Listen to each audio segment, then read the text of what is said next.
Loomisgod here, and just got done watching a Netflix film called The Bird Box.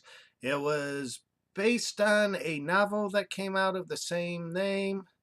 The cast is Sandra Bullock, Travelance Rhodes, and Jock Malkovich. Director Suzanne Bear. If I haven't killed some of those names, I apologize.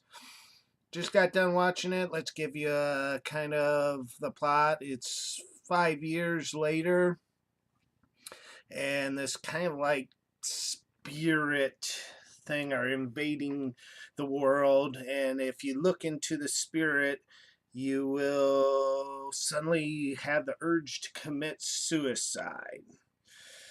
So, this movie starts 5 years after that started, and Sandra Bullock's character has two children with her, and they are trying to escape to a paradise that they heard over the radio. So she picks up the kids, puts them in the boat, and they go down the river. I must tell you, if you know anything about Bird Box because of the novel, you cannot look at the spirit. So these kids and her are wearing blindfolds around their eyes to see it. Um, One thing about this movie is I kind of liked how the flashbacks happened. I'm the biggest flashback person. I was all right with these flashbacks. How they started off the movie, they're going down the river. You don't see what happened 5 years until down the river she's reminded of things that bring back the memories of the beginning of what happened. And what happened is she's a woman, an artist, and she's kind of an outsider, doesn't like to be around big crowds and everything, and she locks herself away doing her art. And her only real big contact is her sister, and once in a while, a few other people. Well, she's pregnant, and she's really scared to love. This is what the movie meant to me, is that she's afraid to love people, to trust love and everything, and throughout the film she learns how to love. Anyway, these flashbacks, they go back and they flash back to what the beginning, and Sandra Bullock's character gets trapped in this house, and that's where they start learning things about this creature, such as this creature, well, creatures, um, ha- cannot be seen unless you look at them. Like, you see them, the person will see them, but they can't be like seen by the camera. You never see them in this movie. The only time you really see them is by one of the disciples of the spirit, and he's drawn them with a charcoal pencil. That's the only time you see the spirits. Kind of works at times, but kind of doesn't. I understand they were trying to leave it up to your imagination, but I don't know. I would kind of want to see some shadows, or kind of seen something more than the pictures. Like I said, it kind of works and kind of doesn't.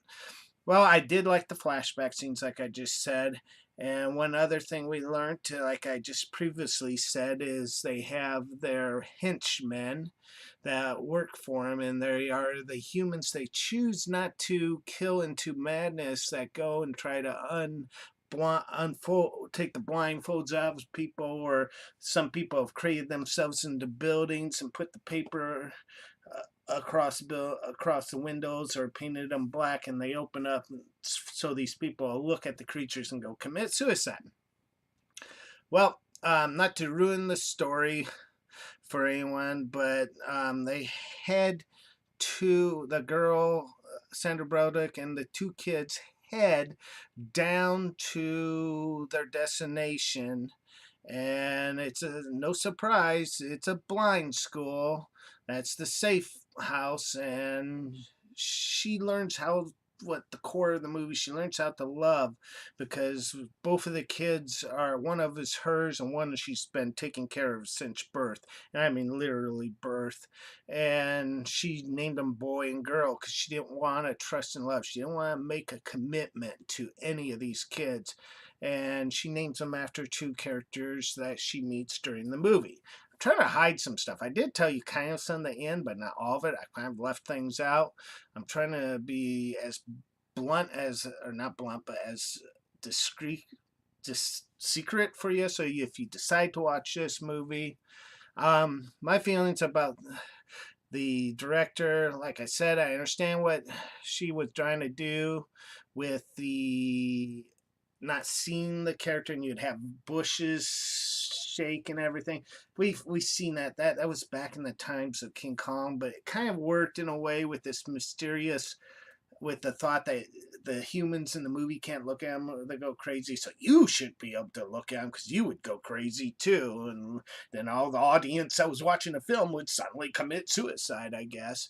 But so after watching this movie, I have to say the actress of Sandra Bullock is top. She is a gorgeous actress. She always has been, and she works well in this.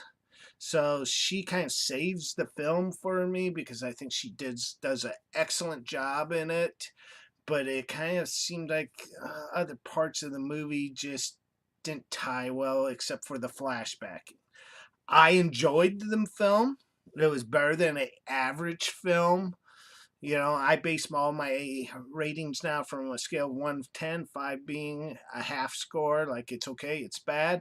And in this film, I'm going to give about a 7. It's well worth seeing over a normal film, just like blah blah. This is still another film, but it's not quite the greatest film.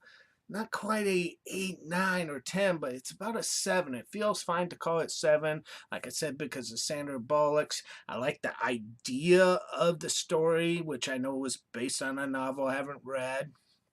So I give it 7 because that intrigued me and Sandra Bullock.